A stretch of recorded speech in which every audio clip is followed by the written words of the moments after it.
Guys, welcome back to the football show. We are back in studio after a fun week. I was exhausted, man, on Sunday.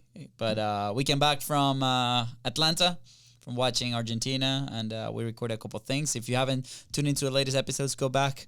We give our opinion of the atmosphere and the things that were happening over there. Yeah. Can I make a disclosure? I told you this morning, but I think it'll add to the hearing experience. Do it. You know, we're two brothers out here talking about our passion, football, our opinions at our own. We're going to try to make it obviously as subjective as possible, but, you know. Or not. Or not. There's going to be some sort of subjectivity to every single topic. Of course, we're both wearing a Spanish jersey right now. But at the same time, like, we don't have a team of analysts on the back feeding us data and all this stuff. So we're going to do, to the best of our ability, some of the research ourselves, right? But at the end of the day, this is only our own opinion.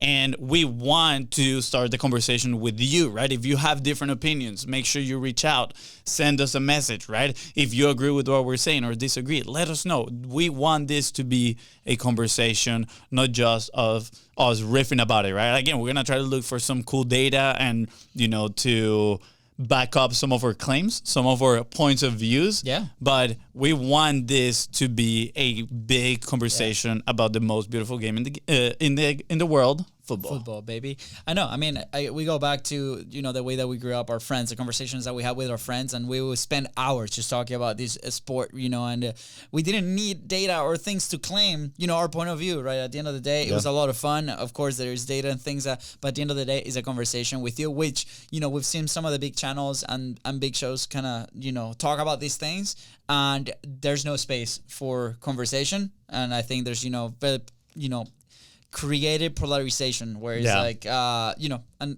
go back to the last episode. And we talked a little bit about that, about the value on like the pundits, right? Which honestly now I feel like they're just criticizing. I know. Like they're just critics, you know, they're like the food critic that goes to a restaurant and his job is to just find the bad things. Like that's kind of like how it feels like when I'm tuning into watching football. Yeah. So all points of view, welcome here. But anyways, last night, U.S. played. That's right. U.S. Bolivia. Against Bolivia, their debut in the Copa America, where, you know, all the media and all the stuff. I think there's a side that is very pessimistic with U.S. You know, there's like almost like don't mess like this golden generation, which you know we can talk about that. But also at the same time, it's like expected for them because they're hosting the tournament. They really want to make a statement clearly because they're hosting a South American country in North America, which a lot of fans are South American tournament. Exactly. Sorry, a South American tournament. They're hosting it here in North America. A lot of South American fans are not happy, and clearly we can see that in the stadiums, right? Yeah, the stadium absolutely. Attendance. Yeah. What are your comments on the game first? I mean, on the game first, I kind of watched. It was around the time that my kids were going to bed, so a little mayhem in our house. But what I saw from, you know, the game and the summary, Bolivia, I think they could have played a lot more. Obviously, it's a team that is not in their best shape. Leaves right a now. lot to be desired. I think, you know, U.S., as always, very physical, right? Obviously, they score early in the game, so that was an advantage. But even like that, you know, they ended up scoring at the end of the game, too. So lots of their players, you know, playing Europe, a lot of young guys. Yeah, I think they have a good generation right now. They have good players. There's a lot of criticism around the coach. I do think the team has the talent to be more than what they're doing. And you could tell that they were very comfortable on the field when they were playing. Yeah. That Bolivia, and I heard this comment from one of the pundits, and I totally agree with this. I think Bolivia, usually some of those smaller teams, they will have something that they can, you know, lean on and build from that. Like either a very solid defense. And they're like, man, or like a key player, right? Like one key player that, you know, can get you out of sticky situations, right? Or maybe exactly like Venezuela, the reference is Salomon Rondon, for example. Now that collectively, I think we're doing a little bit better, although the last game was a little bit iffy. Or even Soteldo. But exactly. Rondon is like a good reference. Yeah. But Bolivia, it didn't seem like it have any of that, which I agree. Now, what kind of bothers me a lot is that they're not giving the goalkeeper a lot of their recognition. Sure, a lot of people were saying like, this game just should have been 5-7-0 for the U.S. I'm like, man, why can you accept that the Bolivia goalkeeper had a good game? Like, he had some very decent saves, right? But instead it's all about, the U.S., they need the number 9. They need to be scoring more goals. I'm like, man, what about, I think the perfect example is Spain against Italy, right? In that game, people were saying, dude, if it wasn't for Donnarumma, Spain would have scored 5 or 6 goals. Yeah. They weren't saying the opposite on, oh man, Spain had to score the 5 goals because they're Spain and the other team just did terrible. Well, no, right? It's a matter of like, you got to also recognize some good game on the other side. Stats. US had 20 shots compared to like the 6 that Bolivia had, right? So again, yeah, and 8 of those are shots on target, possession 61% over 40% that, Bolivia had, which is not crazy. Like you would expect maybe from the US to have a little bit more position, but like you said, like give more credit to, that defense or that goalie, which by the way, stopped one at the end of the game against that number 9, almost in the line of goal. Yeah, this is a good stat that I've actually been going a little bit deeper into lately, which is expected goals. And I think a lot of people don't really understand how that piece of data works. Yeah. But expected works is pretty much like a weighted average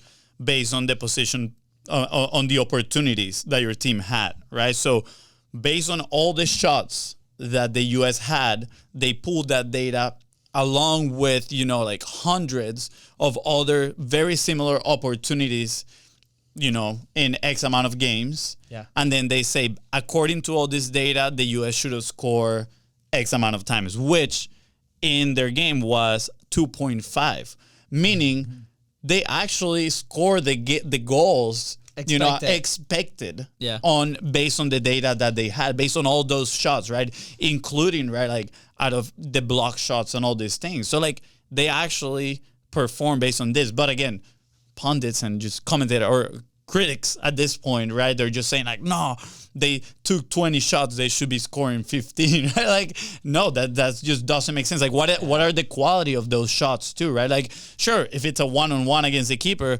most of the times you should be putting those away. But you gotta take into consideration, not all those shots are created equal. Yeah, I mean, like I said, I think the U.S. and like the media.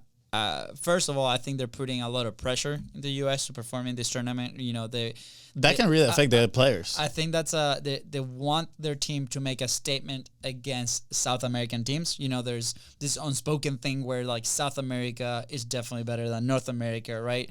Maybe the battle. Who knows? The battle, right? And I think a tournament like this where they mix both, sides of the continent is a chance for North America to make a statement. I personally don't think they're ready. I think I'd enjoyed probably more Canada-Argentina on how Canada played against the world champ versus what, U.S. did to Bolivia, who, right now is bottom of the table in the South American qualifiers, right? So I'm very curious to see Canada. I think it's tonight or tomorrow. Yeah.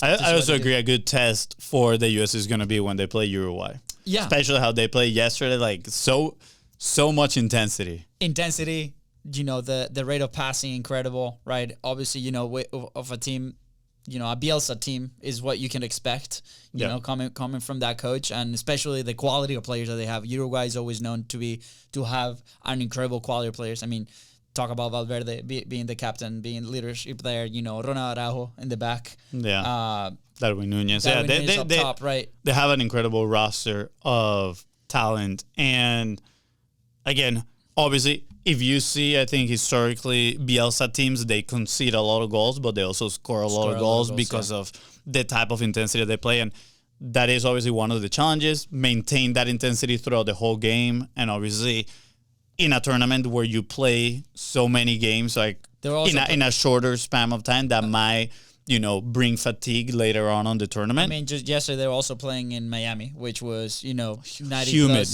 90 plus degrees plus I think it was like 82% humidity. Yeah, it's hot. But this is the difference between what I believe are like obviously talent inside the team influence this, but I think the good coaches have their stamp on I'm going to go and play out there my style. And if you see Bielsa play throughout his career, like, that is his style. Like, you know when that Bielsa is the coach, right? And unlike, again, we talked about this on the Canada game against Argentina. Obviously, Argentina on roster is way better than Canada. But I feel like Canada came out respecting Argentina too much, and their game plan, was changing. I'm guessing Canada's game plan is going to change for the next game, right? So, I feel like changing those type of game plans, yes, you want obviously players that can perform under different circumstances and do all these things, and understand the game to the level that they can adapt inside of the game. But again, I think the great teams have a philosophy and they say, we're going to play this way and we're going to force the other team to retreat or not play the way that they want. You see it on club level, Man City, right? Like Barcelona tried to do, they did that for the longest time. I didn't really follow this season too much, but Arsenal is starting to be in that group. You see it internationally, right? Germany suffocating, Spain suffocating, right? Like, all these teams, they have their philosophy, and they're like, we are going to put ours on top of yours, and that's Bielsa 100%. 100%. I mean, I watched the press conference after Ecuador and Venezuela, right? And obviously a red card at the beginning of that game conditioned the game, absolutely. But, you could see how both coaches had their unique strategy going into those games, obviously, right? And then Ecuador had to adapt to having one less player. So, they dropped lines, and the instruction was, hey, we're going to wait for the Venezuelan players at least 10 yards ahead of what we normally do.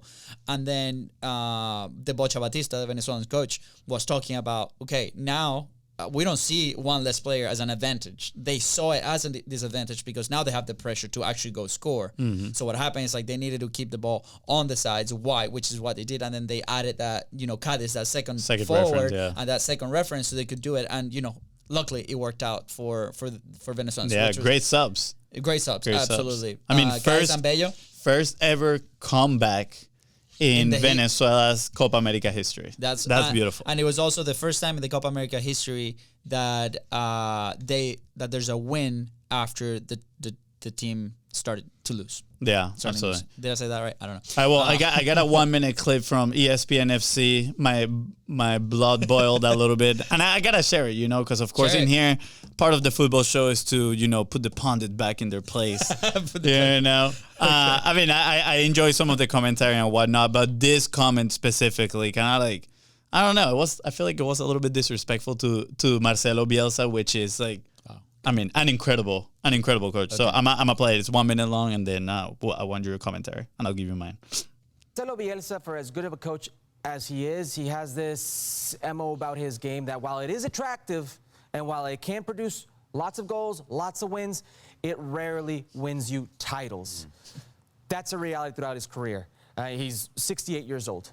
He's got a couple Argentine titles, a title in the championship to show for it. Runner-up in Copa America, runner-up in Libertadores. When it matters most, he's come up just a bit short. It doesn't mean he's not a good coach, but I do feel it is the style. It's asking a lot of these players. And Panama today, while Uruguay dominated the first half, they let a team like Panama come back into this game and were dangerously close to leveling. There was a play where it was 1v1 at the back. I believe it was Fajardo who ends up missing the chance. That if you put that away and it's 1 versus 1, you give a team like Panama confidence, and now this game changes. The complexion is different. But certainly, with the individual talent that Uruguay has, the intensity and physicality that they bring, because they're a very physical team, it's going to give a lot of teams problems. Whether they can sustain that energy, that press, that intensity throughout the tournament, that's a different matter. All right. Comments. First off, I can understand why this is boiling your blood. Yeah. Second, I think this is a very American view on soccer, or on football. Like everything is about the result, the championships, right? Gotta remember, there's also 20 teams in every single league with other very, very capable coaches, right? And we'll get into your analysis that you kind of started telling me. I was stop telling me that. We'll talk about the show. But, as far as some of the things that they mentioned, runner-up in Copa America, second best team in Copa America. That's huge. Holy crap, right? Runner-up in Copa Libertadores, the toughest and oldest tournament in the world, arguably. Obviously, you have the Champions League, but, when you put the Champions League champion versus the Copa Libertadores champions, you can see that both teams are very level. So listen to this one. Runner-up in Copa del Rey with Athletic Bilbao. Oh, baby. Yes. And also, I think we watched that documentary of the Leeds where he was coaching them. And, it's just more about the results, right? There's so many other variables than just the results. Yeah. And again, without going into specifics of the game, which we kind of talk a little bit about it, I think that comment there is very disrespectful. I think the fact that he mentioned his age, he's like, 64 years old. I think the fact that he is way older probably than the average coach here in the Copa America, and he's still coaching a team like Uruguay to perform like they did speaks even greater about him, right? The fact that, he's been coaching since, I don't know, I think it's like the 70s, something like that, or like the 80s, right? And he has been able to adapt because back then the game was very different. Yeah. So he's been able to learn and adapt still at this age to stay competitive with some of the teams. Now, the other thing that he's mentioned is, Marcelo Bielsa hasn't, won any major titles.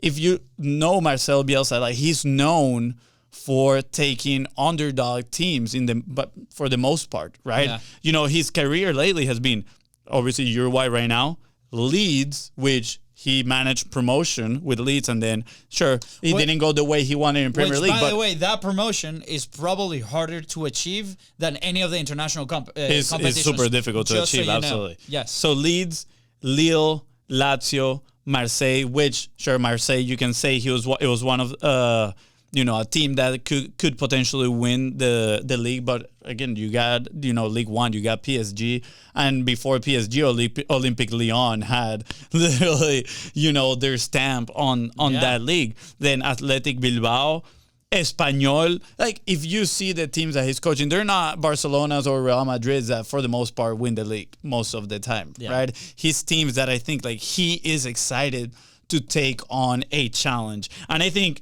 Uruguay fits that mold title-wise. Like they haven't really won anything major lately, but they now have a lot of talent. They had a good generation with really good talent. So it really bothered me. Like I agree with the sense that, he plays very intense game, and maybe later on in the tournament, fatigue might catch up to them. I can see that happening. But at the same time, it depends on how deep his squad is, right? Yeah. Obviously, but at the same time, like there's so much variance in football tournaments like this ones, right? Where you have to win X amount of games to go through on the group stage, and then it's a matter of one game knockout round, right? Like these teams are just gonna set up on the back, maybe take care of the advantages. The other thing that bothered me, sorry, before I lose my thought, is that what if Panama would have scored that thing? We can what if the whole thing, right? Yeah. But, like if you go back to the data, and I'm not saying, I'm just for a matter of fact, like I don't believe that data says all the truth about the soccer game, about how it went, but I think it's a good representation of the story that happened, right? If we go back to the data and you see big chances created, right? Panama had one, and then big chances missed, pretty much one, right? Total shots, they took 10 shots when like Uruguay doubled theirs. And if we look at the stat of expected goals that we talked about, Panama was 0.5 and then Uruguay was 1.5. So they did better than what was expected from them to do. And Panama did kind of like what they had to do, right? Based on the opportunities that they have. But I really, there's a lot of hypothetical questions when you go, telling the story of a game and saying, what if at this point of the game, Panama would have scored and it would have been 1-1.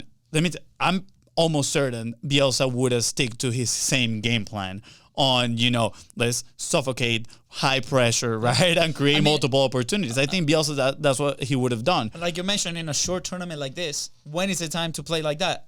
From the first game. Because you lose, you go home, right? Exactly. That's it. You lose, you go home. So from the moment that these players step on that field, they have to be playing whatever style of play they have been practicing. And for Bielsa, like you said, he's been loyal for years. And he has evolved throughout different leagues, by the way, to do this. Also, to kind of, I think, wrap this up, because we're getting heated. But we're coming Bielsa fans. I mean, if you haven't watched the Leeds documentary, that's out there in the network. Go watch it. It's incredible. Yeah, it's really good when he coaches. But also, he mentions the titles, right? At the end of the day, international titles. How many chances do you have to win an international title, or even play a final, right? As an international coach versus on the clubs wise, right? And like you said, the profile of the teams is very different. It's comparing apples to pears, right? It's not the same thing. So this is totally inaccurate. I'm looking at all the shots that Panama took. There's 4 shots inside of the 18 for Panama. 3 were out of target, and 1 was the goal, right?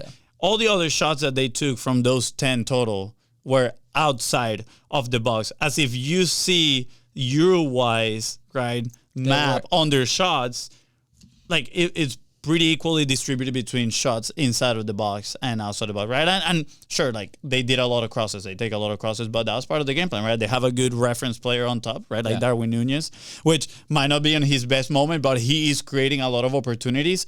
And this is the thing. People are like, man, like he's creating a lot of opportunities. He needs to put them all in. Like, sure, he needs to put maybe a little bit more than he's getting in there, but no player has 100% efficacy, right? They're like, all the shots are not gonna go on goal, right?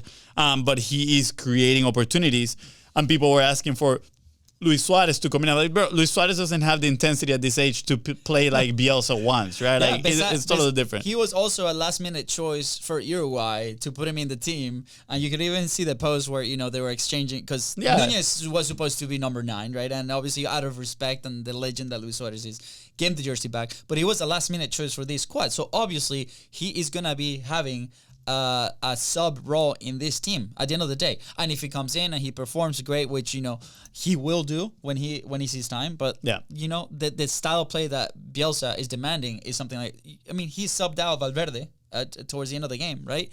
And you could see that Valverde as a player was very annoyed that he was coming out, but at the end of the day, he needed to keep that intensity and probably save him for the next game. Yeah. They were already winning 2-0, right? Yeah. So what's the point? So at the end of the day, I don't think, obviously, I don't think it matters. They got the win. That's what matters to them at the end of the day, right? And 3 points. Panama is a team that goes to the World Cup, guys. At the end of the day, it's a very solid team. I thought they did pretty good, yeah. I mean, obviously, when you play against such intensity, they have some mistakes coming out from the back, but that's something I enjoy, right? It's like, even though they were being pressure, right, from Uruguay, they were still trying. I respect that. Still trying to play your game and playing out from the back. I think these 2 teams will make it really, really hard for U.S. to go through the next round. Yeah, I mean, they mentioned, again, I don't really watch too much of the CONCACAF, but they did mention that historically the U.S.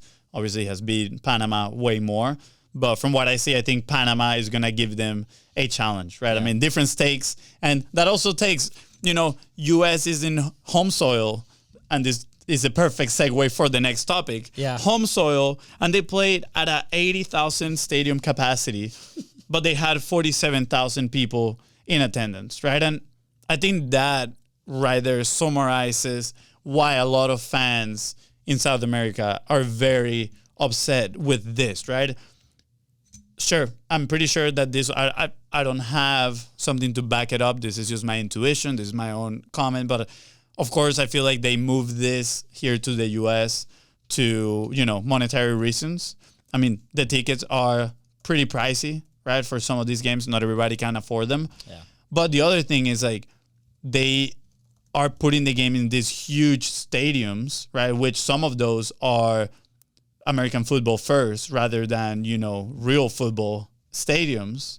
So they have turf, and now they're putting, like, patches of grass on top, and then you have players criticizing, right? Like Argentina is like, hey, like it's very difficult to play on this type of grass. On TV, it might look good, but the quality is not there. And we saw it on the Argentina game, right? Like you see the ball, it's a little bit bouncier than normal. The Venezuela game, we're like, man, that grass looks so freaking dry. Like it looks so weird. Yeah. I think the US the cleats weren't going in all the way. Like you could actually tell, and that's a big difference. If you ever played the sport, that is a big difference. So me personally, I think that was a big mistake from organizing this event, which is probably their thought process is the bigger the stadium, the more people we can fit in, right? And the more money we can make. but your home team is, getting 47,000 people in a 80,000 people stadium. Like, I think it's more beneficial for the whole experience, right? And especially for the players too, to have smaller football specific stadiums and pack those. Like, sure, you might have 20, 30,000 people stadiums, but you're going to have them full. And now the environment of the game is more exciting for the players, also for the TV viewers. Like, it really sucks to see the camera panning and seeing a bunch of empty seats. It's like, man, like, this is Copa America. This should be way bigger than this. You know, like, like, a celebration. It should be like everybody from, the Americas coming together to do this. And it kind of sucks that because of a commercial decision, right? It's like that at the end of the day. They want to showcase the stadiums of the World Cup. That's what I've heard in some of these things. But at the end of the day, what are we showcasing? The empty seats, right? Yeah. And, for the... I mean, not only the empty seats, but the lack of proper playing field as well, Absolutely. And, these players are the best in the world, what they do. They play in the best leagues, right? And there needs to be a standard. And, for the Atlanta game specifically, the Argentina game, 2 days after their game, there was a MLS game happening where they play in turf, right? So they had to remove all that. So it's not like they removed the turf and they let this grass sit there for a while to make sure that it's the best grass that players can play on. No, they just removed it like a carpet so the other players can play in their carpet. Yeah. 2 days afterwards. Like here in Texas, for example, right? Like the FC Dallas has the Toyota Stadium. I just looked it up. 20,000 people. 20,000 people. I think that's perfect right now, right? Like, why don't you play Copa America in those stadiums? Like, tickets are going to sell out for sure. 100%. You're going to have a crowd environment, right? And people making noise. Sure, like, there's going to be a couple thousand people, obviously, that are not going to be able to get tickets in there. But again, you make it more exciting for the players, the whole environment. I was telling you and a friend that, the stadium from the local team back in Venezuela, right? Caracas FC. Yeah. The stadium is 20,000 people as well. And I remember going to a quarterfinal. And again, obviously there's different fans for your local clubs and your national teams, specifically when you're getting a lot of kind of like tourist fans in these local things. But the environment on that Gremio Caracas game that we went, 20,000 people had way more noise and excitement and energy than the opener that we saw of Copa America Argentina Canada. With 70,000 people. With 70,000 people, right? Yes. More than 3 times the amount of people. Yeah. Like, that 20,000 stadium was popping, right? Like, flares and everything. Like, I understand security, but that was absolutely madness and insane. And, like, that's what people need to see also through the TV. I think that energy, goes through the cameras. I mean, even yesterday in Miami with Uruguay, right? Like, I don't know if it was the heat or something, but also, the Hard Rock Stadium was not packed, right, at the end of the day. And like I said, yes, there might be like a lot of Hispanics and people from South America up here, but at the end of the day, the people that are like really big fans in their own home countries, also how hard it is to get into the U.S., legally. The people need visas, people need all this stuff that, the average probably football fan might not be able to get just to come watch a game, right? So, I think there's a lot of room for improvement for the U.S. before they host the World Cup. And again, the World Cup might be a little bit different. Who knows? Yeah. We talked about next summer having the Club World Cup. That might be another step in that direction. But I think they need to put in a little bit more thought in the fan experience and the stadium experience, right? Even if that means, reducing the size of the stadiums or figure something out. We talked about Venezuela versus Ecuador, right? They played in the 49ers stadium. That's what, 50,000 people stadium. There were 30,000 fans in that stadium. It looked empty, but 30,000 fans is a lot of people, right? I mean, yesterday in Uruguay's games, around 30,000 people, a little bit more than 30,000. But the Hard Rock Stadium is 65,000, right? So again, it's a lot of people. Don't get me wrong, 30,000 people, it's a lot of people. Yeah. But when you fit them in a space that fits the double, it looks empty, right? And the environment is not the same. Like the players are calling for the ball and they probably hear their own echo, right? Like there's nothing more sad than that, playing in an empty stadium that you can hear your echo. And again, it's not empty, especially but it does feel that way for players probably. Yeah. So anyways, what are your thoughts? We would love to hear your thoughts on this stuff. Obviously, a lot of controversy here. We're wearing the Spanish jersey because at the time of this recording, maybe in an hour or so. In an hour, yeah. Spain is going to be playing. Italy, Croatia is going to be playing. Very excited for the Euros as well. Maybe we come back tomorrow or the day after and we talk a little bit more about it. But we had these thoughts that we wanted to share with you in the football show. Let us know. Join the conversation. You can go to thefootball.show to catch the episodes as well. And anything else? Before we head out, predictions. We gotta get the match predictions for today. We have Spain, Albania. Who do you think is gonna win? Man, obviously I'm wearing the Spanish jersey. I live there. What's the score? I think Spain is gonna win 2-1. 2-1. So first, they're gonna score the first goal on Spain on the tournament. Probably. I think Albania has the fire. Is it gonna be another early goal like they've scored in both their games? I don't know. Maybe we'll see. And then for Italy, Croatia, I think Italy is gonna win on this one. I think Croatia might be at the end of a phase of an era, and it might be, Modric's last game. Sad. What is the score, though? Score is going to be, I'm going to give 1-0 Italy. I was thinking the same thing, actually. So I think I'm going to go with Spain's going to win 2-0 against Albania. I think they're going to keep the clean sheet. They're just so suffocating, honestly. It's going to be very, very challenging for Albania. I think they're making a statement, dude, too. So yeah, they're doing really good. I'm just giving the benefit of the doubt to Albania because like they're going after. They still have chances, right, as a best third.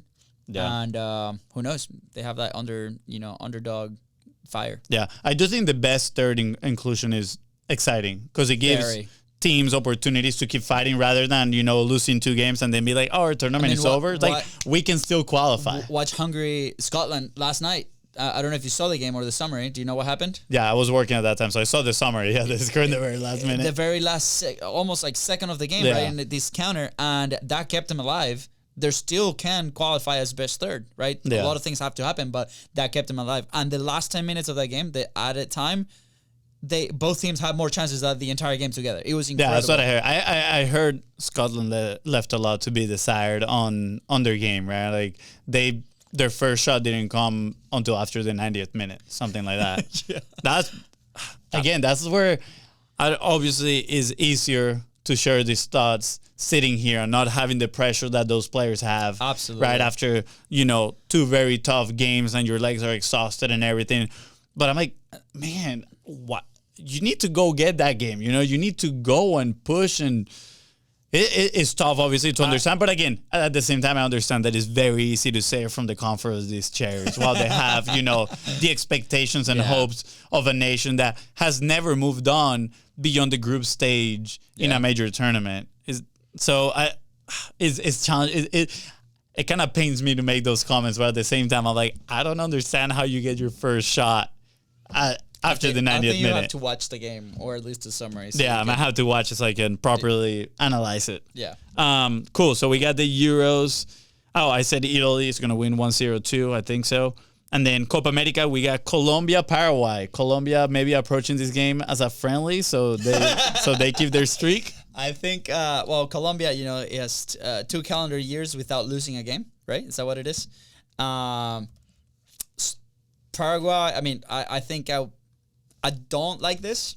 Colombian friends will hate me for this. I don't want Colombia to win this game for the sake of the show and for the sake of the teams that we play here. We can mess around with them a little bit. I think they're gonna win. It will be nice if Paraguay does something exciting. I'm gonna give it a tie. I'm gonna give 1-1 so they can keep their record, but they're not winning. And what about Brazil, Costa Rica? Brazil, Costa Rica. Costa Rica always performs, and I think this is a chance for them to show up. But I think Brazil, they're here also to make a statement this year. Vinicius has come out saying that they have the best generation in Brazil in many years, right? That caused a little controversy with Ronaldinho. Yeah, I think Ronaldinho didn't agree with that too. But they still have very high quality players. I'm gonna give Brazil the win, 2-0. Got it. All right. And then for me, I think Colombia is gonna win. I think Colombia is gonna beat Paraguay. Unfortunately, I think it's gonna be 2-0. It will be a really nice Venezuela-Colombia game in this Copa America. Oh, man. I mean, honestly, any Venezuela game that's happening in this Copa America, I'm going to be so nervous. Yeah. But it would be cool to watch. I think I would like it to play, maybe I would like it to play the U.S. I think it'll be good. It will be great. Please don't deport us. And then Brazil, Costa Rica. I think Brazil is going to win 3-0 this game. I have a feeling they're going to be kind of pumped up after those comments from Ronaldinho and, I don't know, maybe upset. Obviously, it's Brazil. They always have a good squad. But, yeah, I think they're going to come out and make a commendable statement. Be like, CONCACAF, what you got? Dude, I'm just surfing here through Google searches, right? And it's like one of them from the New Yorker. Why is South America's leading soccer tournament being played in the United States? And the first sentence of the search is, the first and most simple answer is that South America is in such a mess that it can no longer take care of its most precious tournament. Wow. We should leave this as a discussion for later, maybe. I don't know. Yeah. I personally don't agree with this. Open that and then we'll go for it. I mean, sure, I will go. I don't know all the situations. This is gonna go into politics, which is definitely not our topic of expertise. Do we even have a topic of expertise? I don't even want to go there. Yeah. But sure, some countries are messy, but man, like you can still have it. Like Venezuela had the Copa America when it was in the middle of pretty big turmoil, right? And we hosted the Copa America over there. So. Anyways, lots of food for thought, guys. Let us know in the comments. Go to the football.show. Leave a message there. You can find us on social media at Official Break FC. This is an official podcast for the Break FC, the global club, baby, that we're starting here with you, the community. So let us know how you want us to build this media side. How do you want us to build this platform? Do you want a community? Do you want to hang out somewhere? Let us know. We're open for comments. And thank you so much for tuning in, and we'll see you on the next one. See ya.